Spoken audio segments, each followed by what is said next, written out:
ఓం శ్రీ మాత్రే నమః. అమ్మ పిలుపు ఛానల్కి స్వాగతం అండి. ఈరోజు ఈ వీడియోలో మనం అప్పు కేవలం 12 గంటల్లోనే ఎలా తీరిపోయి పరిష్కారాల గురించి తెలుసుకుందాం. శ్రీ షిరిడి సాయిబాబా ఆశీస్సులతో జ్యోతిష్యం చెప్పబడును. గురువుగారు సుబ్రహ్మణ్యం రాజు గారు. పెళ్లి సమస్యలు, ఉద్యోగ సమస్యలు, రాజకీయ సమస్యలు, ప్రేమ సమస్యలు, విదేశీ ప్రయాణం, ధనం నిలకడగా లేకపోవటం, భార్యాభర్తల సమస్యలు, అత్తాకోడళ్ళ మధ్య సమస్యలు, ఇలా ఏ సమస్యలకైనా గురువుగారు ఇట్టే పరిష్కారం చెప్తారు. గురువుగారిని సంప్రదించవలసిన నెంబర్ 8639494958. చూశారు కదండి, మీరు ఎక్కడున్నా సరే ఈ గురువుగారికి ఒక చిన్న ఫోన్ కాల్ చేసి మాట్లాడితే చాలు, చాలా చక్కటి పరిష్కారాలు అయితే మీకు అందిస్తారు. ఏం చేయాలో కూడా అన్నీ చెప్తారు, మీకు చాలా మంచిగా చెప్తారు. ఇట్టే పరిష్కారాలు దొరుకుతాయి. ఈ గురువుగారిని సంప్రదించవలసిన నెంబర్ స్క్రీన్ పైన ఇచ్చాను కాబట్టి మీకు ఏ సమస్యలు ఉన్నా కేవలం 12 గంటల్లో 3,50,000 అప్పు తీరిన మాట నిజంగా నాకు జరిగింది. 12 సార్లు రాశాను, 12 సార్లు చదివాను, 12 గంటల్లో రిజల్ట్ వచ్చింది. ఈరోజు వీడియో ఏంటి అంటే గనుక చాలా ముఖ్యమైన వీడియో. ఎక్కడా స్కిప్ చేయకుండా చివరి వరకు చూడండి. ఎందుకంటే మాకు వెంటనే రిజల్ట్ అన్నది కావాలి అని ఎవరైతే కోరుకుంటారో ఉంటారో అలాంటి వారికి ఇన్స్టెంట్ రిజల్ట్ అనేది తెచ్చిపెడుతుంది. ఇప్పుడు నేను చెప్పబోయేటటువంటి ఒక్క మాట, ఈ మాట నిజంగా నా జీవితంలో కూడా అద్భుతాన్ని చేసింది. నాకు అత్యంత అవసర పరిస్థితుల్లో నేను ఉన్నప్పుడు, దిక్కుతోచక స్థితిలో నేను ఉన్నప్పుడు కేవలం 12 గంటల్లో 3,50,000 అప్పు తీర్చిన మాట. అలాగే ఈ వీడియో చూసే ముందు జై శ్రీరామ్ అని ఒక చిన్న కామెంట్ చేయండి. ఇప్పుడు నేను చెప్పబోయే ఈ మాటకు అంత శక్తి ఉంది. ఇది నిజంగా నాకు జరిగింది, నా తలరాత ఇంతే అని బాధపడేవారు ఈ బ్రహ్మయోగ సంఖ్య ఎవరైతే రాస్తారో వారి తలరాత ఖచ్చితంగా మారిపోతుంది. ఇదే నేను ఖచ్చితంగా చెప్పగలను. ఎందుకంటే నేను స్వయంగా అనుభవించిన ఎక్స్పీరియన్స్ చేశాను, నాకు జరిగింది కాబట్టే నేను మీకు ఇంత నమ్మకంగా చెప్పగలుగుతున్నాను. ఎవరైతే దిక్కుతోచని స్థితిలో ఉన్నారో, ఎటు వెళ్ళాలో అర్థం అవ్వట్లేదు, ఎవరు మనకి సాయం చేయడానికి రావడం లేదు, మనకు ఉన్న అలాంటి పరిస్థితి ఎలా ఉంటుంది అంటే చాలా బాధ అనిపిస్తుంది. అత్యవసర స్థితిలో మనం ఉంటాం, కానీ ఆ సమయానికి ఎవరు కూడా మనకు అందుబాటులోకి రారు, మనకు సాయం చేయడానికి వారు రారు, మనల్ని ఆదుకోరు. అది డబ్బు సాయమైనా, మాట సాయమైనా, పని సహాయమైనా, ఏదైనా అవ్వనండి, ఆ సమయానికి ఒక్కరూ కూడా మనకు పనికిరారు. మన చుట్టూ 100 మంది ఫ్రెండ్స్ ఉంటారు, మన రిలేటివ్స్ ఉంటారు, అలాగే మనకు కావాల్సిన వాళ్ళు ఉంటారు, కానీ మన అత్యంత అవసర పరిస్థితుల్లో ఎవరు కూడా ఆదుకోరు.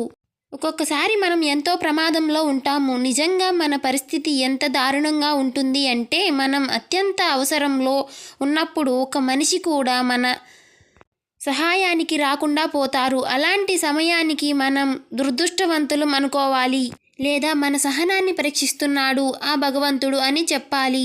ఇలాంటి పరిస్థితి ఒకటి కలిగించి దీన్ని తను ఎలా తట్టుకుంటాడు, ఎలా తట్టుకుంటుంది, ఇలాంటి సిచ్యువేషన్ని ఎలా హ్యాండిల్ చేయగలుగుతుంది అని దేవుడు పరీక్ష పెడతాడా ఏంటి అని ఒక్కొక్కసారి అనిపిస్తుంది. నిజానికి మైండ్కి అలాంటి సిచ్యువేషన్లు క్రియేట్ అవుతూ ఉంటాయి. ఒక్కొక్కసారి ఇలా కూడా జరుగుతుంది.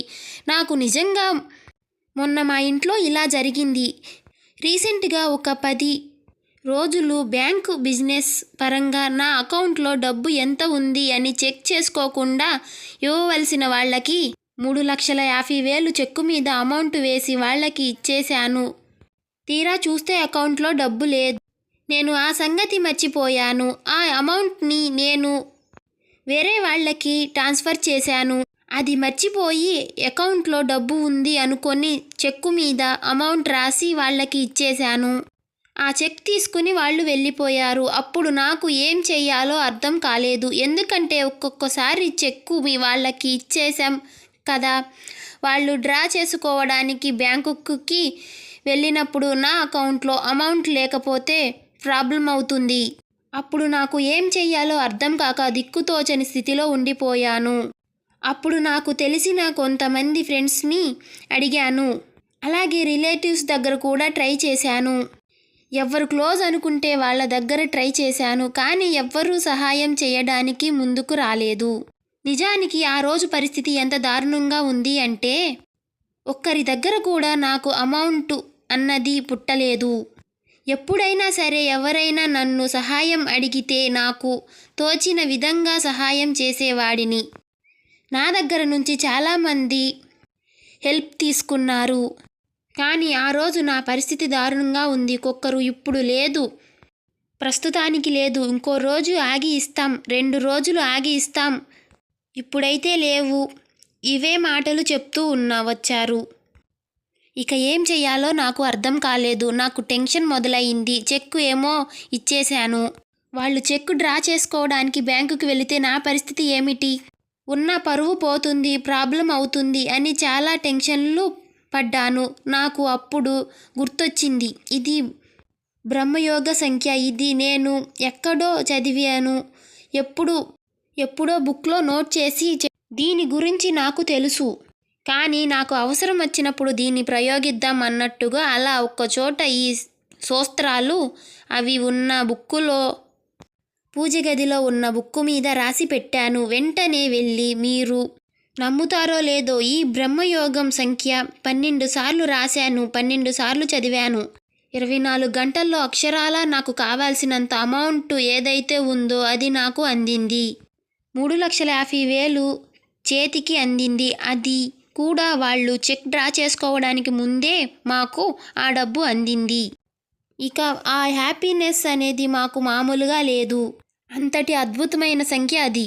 ఈ సంఖ్య ఎవరైతే ఫైనాన్స్గా కానీ కేవలం డబ్బు కోసమే కాదు, దేనికోసమైనా కూడా చేసుకోవచ్చు. మీరు దిక్కుతోచని స్థితిలో ఉన్నారు. అప్పుడు దిక్కుతోచని స్థితిలో పడిపోయారు. అక్కడ నిలబడ్డారు. ఎటు వెళ్ళాలో, ఏం చెయ్యాలో, ఏం మాట్లాడాలో అర్థం కావడం లేదు. ఏ దారి కూడా కనిపించడం లేదు. ఏ నిర్ణయం తీసుకోవాలో దిక్కుతోచడం లేదు. అలాంటి స్థితిలో మీరు గనుక ఈ బ్రహ్మయోగ సంఖ్య రాశారు అంటే నిజంగా మీ తలరాతను మీరు మార్చుకున్నట్లే అవుతుంది. ఇక్కడ ఈ సంఖ్య పేరే బ్రహ్మయోగం సంఖ్య. ఈ బ్రహ్మయోగం అంటే ఎలా ఉంటుంది? ఒక్కొక్కసారి బ్రహ్మదేవుడు కూడా మన తలరాతని తప్పుగా రాసి పరిశీలిస్తూ ఉంటాడు. అలా ఉంటాడేమో అని అనిపిస్తుంది కదా. అలా ఆయనకు మళ్ళీ జాలి కలిగిందేమో. మరి వీళ్ళు ఇంత బాధపడుతున్నారు కదా, ఈ సమయంలో వీరికి ఉపయోగపడుతుంది అన్నట్లుగా సాక్షాత్తు ఆ బ్రహ్మదేవుడు ఈ బ్రహ్మయోగ సంఖ్యను అందించాడేమో అనిపిస్తుంది. నిజంగా నాకు మొన్న మాకున్న సిచ్యువేషన్కి మాకు ఆ డబ్బు అందగానే బ్రహ్మదేవుడు తన చేసిన తప్పులు కొద్దిగా అట్లా సరిదిద్దుకుంటాడేమో అని అప్పుడు అనిపించింది.